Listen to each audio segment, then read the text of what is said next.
এখন দেখেন আপনারা, এই যে আমি একটা আবেদনটা করছি প্রায় 1 মাসের মতো, অথচ এই জায়গা থেকে কোনো ধরনের সহযোগিতা আমি এখন পর্যন্ত পাই নাই। এবং কি তাদের কাছে গেলেও জিজ্ঞেস করতেও যদি যাই, সে জায়গায় ঢুকতে পারি না।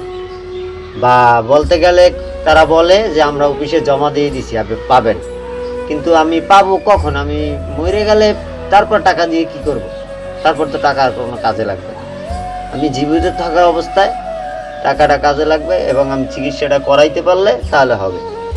আরেক জায়গায় দিছি, এই দেখেন আপনারা লেখাটা স্পষ্টভাবে দেখতে পারবেন। এ জায়গা থেকেও কোনো রেজাল্ট আসে নাই।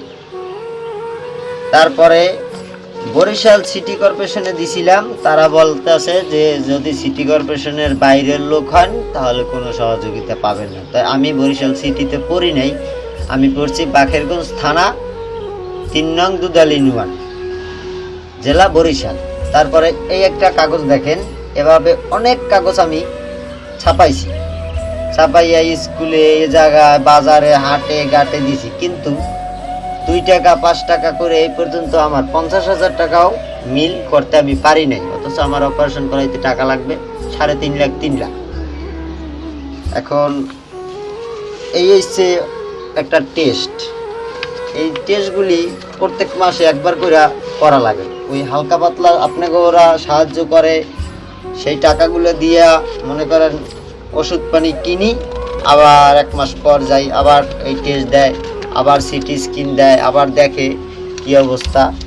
এখন সবচেয়ে বড় কথা হচ্ছে যে প্রতি মাসে একবার করে সিটি স্ক্যান করাইতে হইলে 4,000 টাকা 4,500 টাকা দরকার হয়, কিন্তু রোগ ওই একই থাকে, ওষুধও খাই, কিন্তু ওই অবস্থায় এখন আমার অপারেশনটা করার খুবই জরুরি দরকার।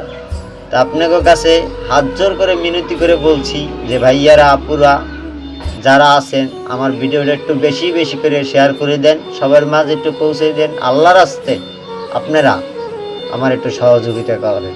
আমি আর কিছু বলতে চাই না। দোয়া করি আপনারা সবাই ভালো থাকবেন, সুস্থ থাকবেন। আল্লাহ হাফেজ।